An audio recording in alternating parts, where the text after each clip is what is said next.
of Persepolis. Persepolis, of course, is going to be the capital at many times of the Persian Empire. And this is all that's left. It was destroyed, mostly burned to the ground by Alexander the Great and his men, which Alexander swears it was an accident. And but yeah, it's destroyed. It's a bummer. It was amazing. It was beautiful. Here we see some of their art, so seeing some of that beauty. And the picture below is an artist's rendition of what they believe it looked like, you know, before it was destroyed. I'm pretty sure that is a statue of Darius. It might be of Cyrus, but it's hard to tell only looking from the back, but I'm pretty sure that's Darius. Here we see some of the fine stonework that they had with the bas relief carvings in here, which is pretty cool. See the intricate, all the little people in there. I mean, it was decorated very, very nicely. Yes, Karachi, my dear. How would they how exactly would they have done all of these incantations and made all of these stairwells and stuff without big and heavy machinery?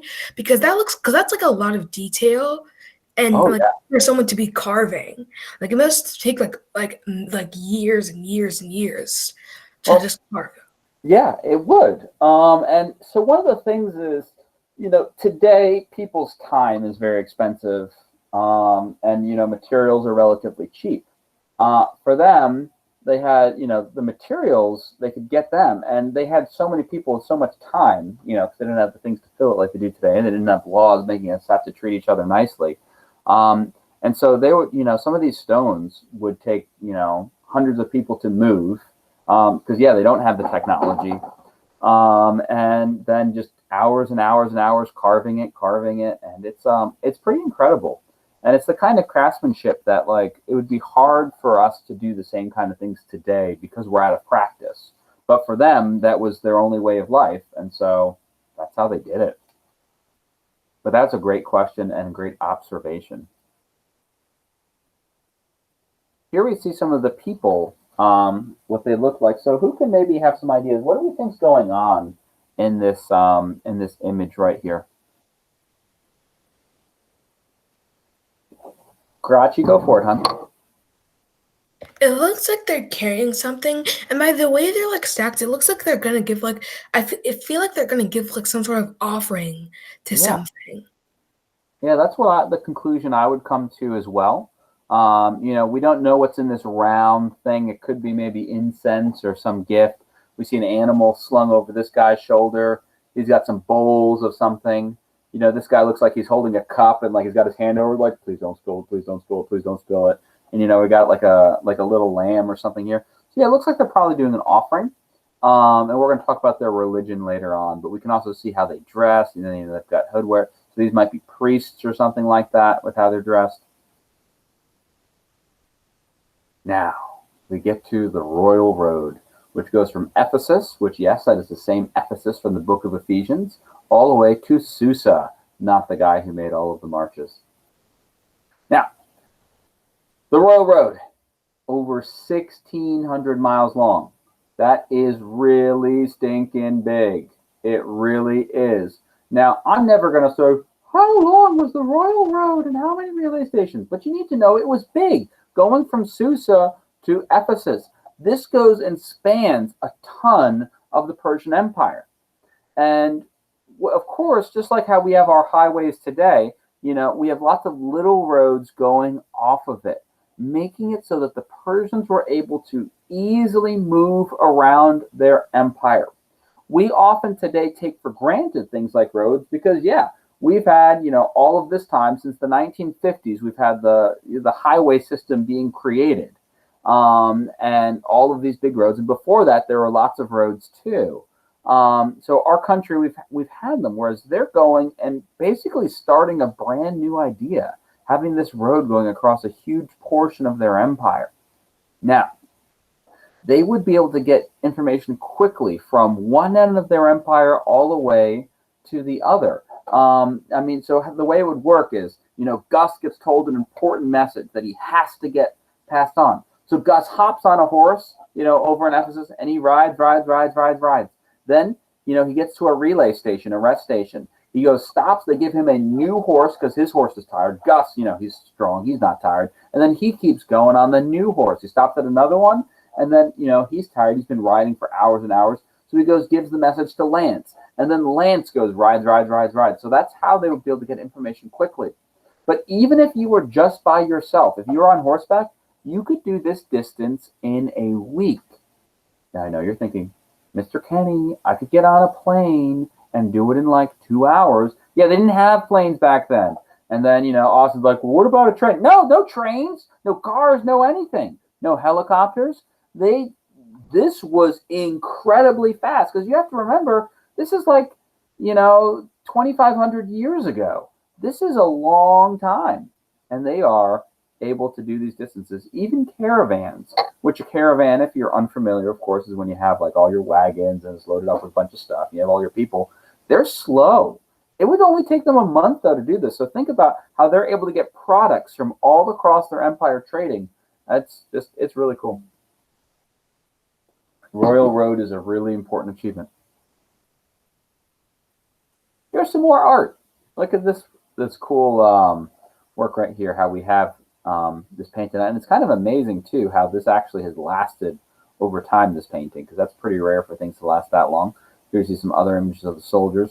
We can learn a lot from about the Persians from this. We can see, looking at their clothes, they don't just wear plain clothes, just like how today we have, people with fancy, looking things, much like how Avery has that amazing Marvel hat, it's got designs all over here. He's got some sort of headband. We see that typically had beards.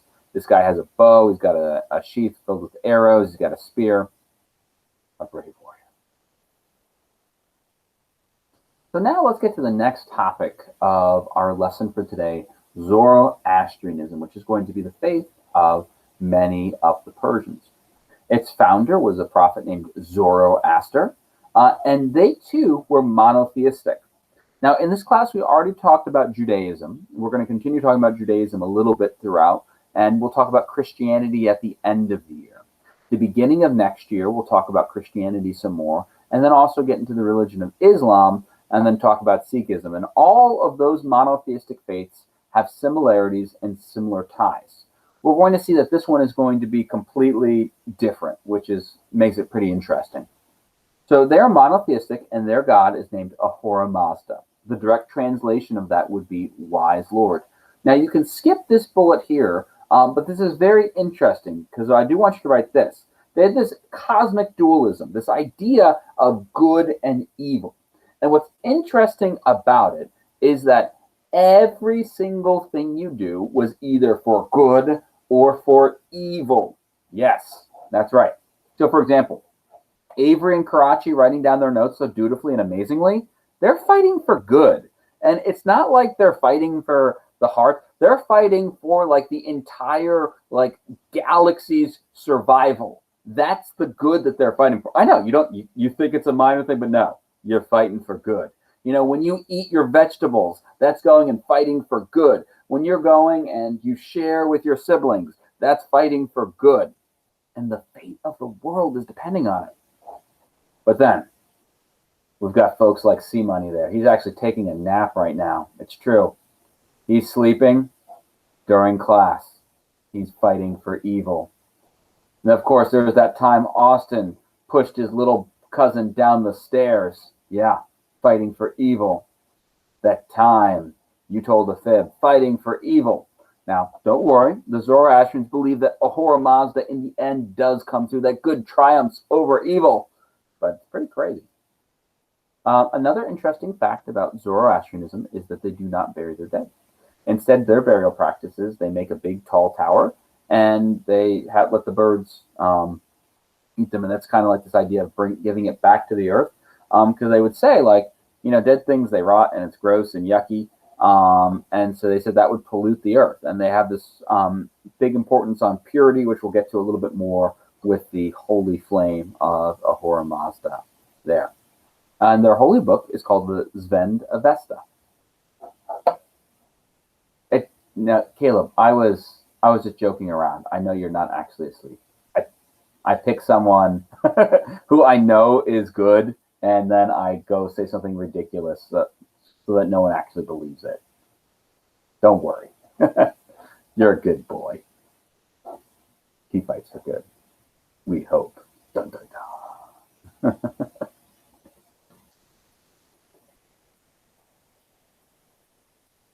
All right. Moving on. So there's Zoroaster.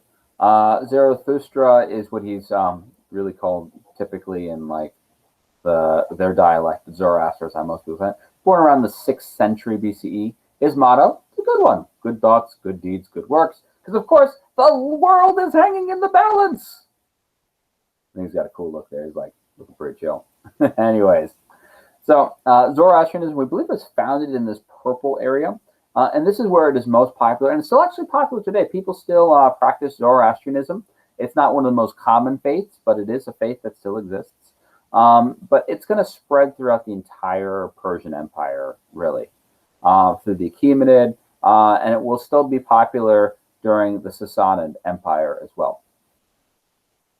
Which I love how Crouchy brought up how it was so big and no one talks about it.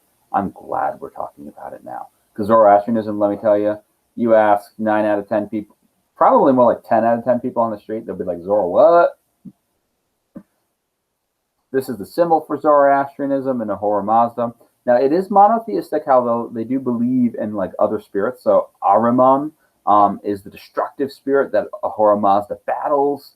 You know, so when like, you know, you're going and cheating on your history test, like you're fighting for Ahriman, which lame. And here we see the sacred fire. So one of the cool things in Zoroastrianism is that the idea that in the temple, like the flame has to perpetually be burning, meaning always burning. So that's one of the jobs as the priest. The holy book there, Gus, good question, is the Zvend Avesta. Right there, the Book of Law. I couldn't tell you much about it. I haven't read anything from it. Sorry. But yeah, so this is a person who's practicing Zoroastrianism today. But all right, that is our notes for the day. I am stopping the recording. Do we have